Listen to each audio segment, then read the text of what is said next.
All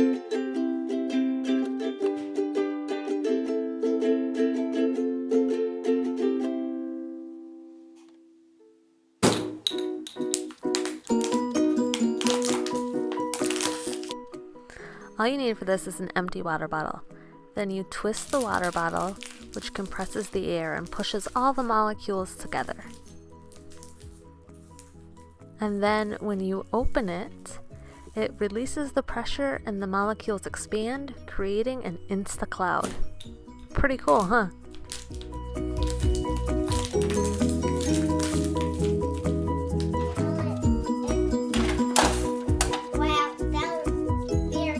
All you need for this is some empty cans, a bowl of ice water, and some tongs, and of course a stove, because that's where you're going to heat the cans. So what you do is you fill the cans up with just a little bit of water, and then you heat it on the stove, and then once it's hot enough, you can tip it over to put it in the ice water, and it will implode on itself.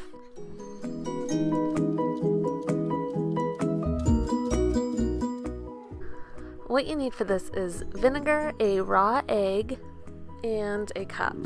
Then you just put the egg in the cup carefully and fill it with vinegar to cover the egg completely. And then you let it sit for 24 hours. And after the 24 hours has passed, you can take your egg out and you'll notice the shell will just kind of rub off. And what I did was I just went and ran it under some water. And there you have a bouncy egg. Now what it really is the membrane of the egg. You can also shine a light on it for some cool effects. And just to show you that it is a raw egg,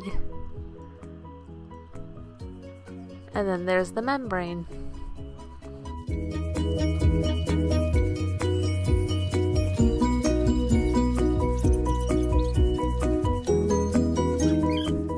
Okay, so what you'll need is some grape juice, baking soda, paper, we use cards, a bowl, and some Q-tips. And then I took a 1/3 cup of baking soda and a 1/3 cup of water and mixed that together. And then we drew our secret messages on our cards.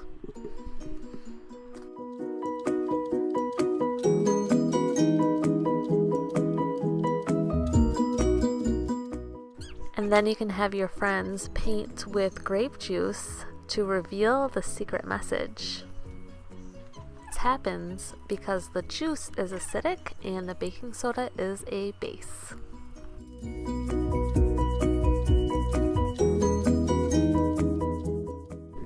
What you'll need to make this is a hot glue gun, a cap with a hole drilled in it, an old CD, and a balloon. So hot glue your cap with the hole drilled in it onto your CD, and then blow up your balloon, and I twist it so the air doesn't just immediately come out, and then put it on your hovercraft, and there you have it. The air greatly reduces the friction of the CD on the table, so you can make a really fun game out of it, kind of like air hockey.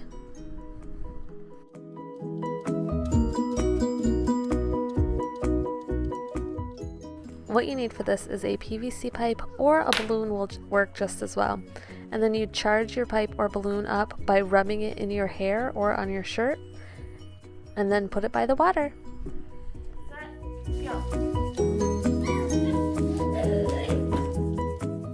To make balloon racers, you need a straw, a balloon, and some ribbon. We use Christmas ribbon. And then you just feed your ribbon through the straw, blow up your balloon, and tape your balloon to the straw. And then tie off your string. We tied it to our door and then to the bottom of a chair.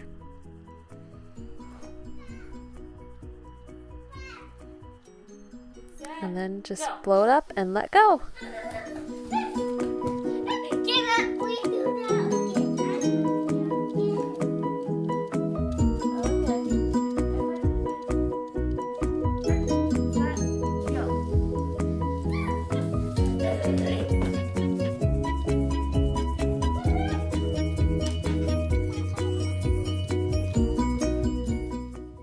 Gallium looks like this when you purchase it, and then all you need to do is grab a bowl of hot water and put the gallium in it because it will melt faster. And then you can wear gloves if you want because it can get messy, but it's not necessary because it's completely non-toxic. Gallium is one of the coolest things ever, I think. It has a melting point of only 29 degrees Celsius or 85 degrees Fahrenheit, so it melts in your hand. And it's a metal. It's like a liquid metal. It's really, really interesting. And like I said, it is safe and non-toxic, although I would not let young children play with it unattended. Another really interesting thing is it expands as it cools, like water, and you can see here it formed crystals as it cooled. That's why you can't store it in glass jars. So this is really easy. All you need is baking soda and vinegar and a sandwich bag. And then you put the baking soda and vinegar together in the sandwich bag and wait for it to explode. We did this in our sink, and while it didn't make a huge mess, I wouldn't do this in my living room.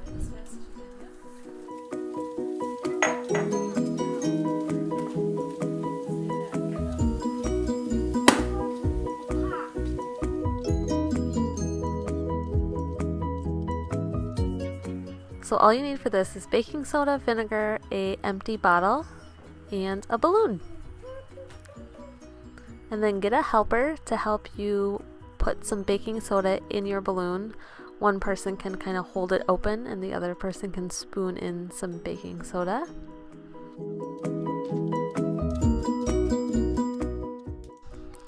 Put some vinegar inside of your empty bottle. And stretch your balloon over top of the bottle.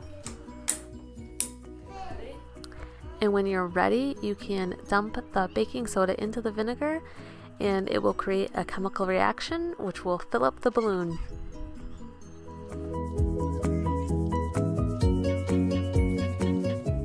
You can also try it with a glove, which is really cool. One note about the glove: be prepared for a mess. It doesn't always come out the way it's supposed to. If you tried any of these experiments, I would love to hear about it. Let me know.